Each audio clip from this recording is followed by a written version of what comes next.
called it home were never at a loss for something to do. In our spare time, we fished from the banks of the Little Deeping, hiked the network of footpaths that crisscrossed the countryside, cycled sedately along the hedge-lined lanes, or took to the bridle paths on horseback. Bird-watching, metal detecting, and gardening were among the most popular hobbies in Finch, but a few of us made quilts or collected model trains or produced paintings that would never be mistaken for Amelia Bowen's. When it came to communal activities, we were spoiled for choice.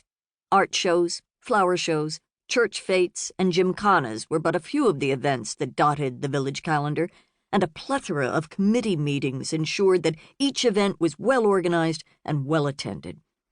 When we weren't fishing, hiking, cycling, horseback riding, pursuing our hobbies, or participating in village-wide events, we attended services at St. George's Church, shared pots of tea at Sally Cook's tea room, shopped at Taxman's Emporium, Finch's grandly named general store, and dozed through committee meetings in the old schoolhouse, which served as our village hall. Everywhere we went, we gossiped.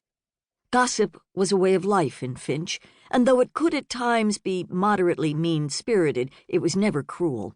More often than not, the village grapevine was simply the most efficient way to spread local news, which was the only news we really cared about. I simply couldn't imagine a better place to live. My neighbors weren't angels by any means, but they were fundamentally good.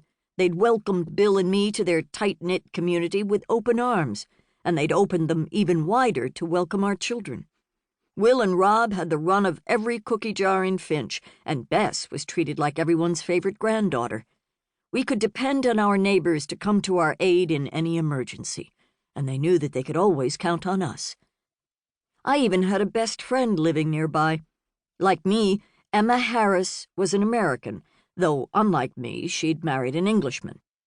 Emma ran the riding school where Will and Rob took lessons and where we boarded their gray ponies, Thunder and Storm.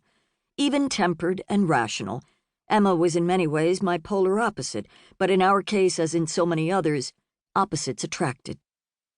"My life is perfect," I repeated to Bill. "I have a family who loves me and whom I adore.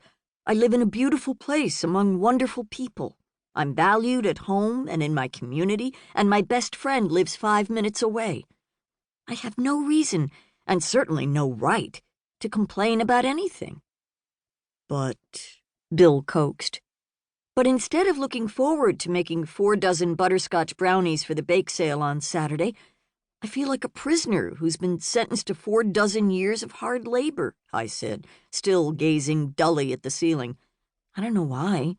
I usually enjoy baking." Bill studied my profile in silence, then hunkered down beside me and whispered in my ear, "Run away with me." "What?" I said, startled out of my lassitude. "You need a break," he said, resting his head on his hand. "Even a perfect life gets old after a while. However pleasant a routine, it's still a routine, and routines are meant to be broken. You haven't been away from home since the long weekend we spent at the White Hart in Old Cowerton, and that was way back in July. You need a change of scene, a breath of fresh air, a chance to recharge your batteries." "Easier said than done," I muttered. "Most things are," Bill retorted. "This particular thing, however, will be as easy as pie to accomplish." "I doubt it," I said. "I have an awful lot to do this week. It's not just the bake sale.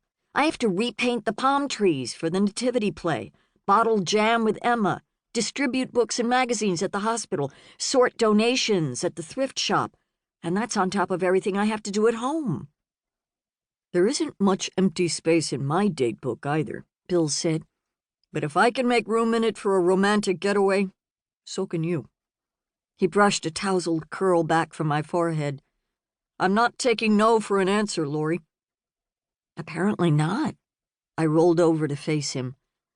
"Are you about to reveal a cunning plan?" "Naturally." He cocked his head toward the sheaf of legal papers he'd placed on the bedside table. "I have to drive down to East Sussex on Thursday to meet with a client. You can come with me. We'll stay at the Mermaid Inn in Rye, and we won't come home until Sunday." My eyes widened.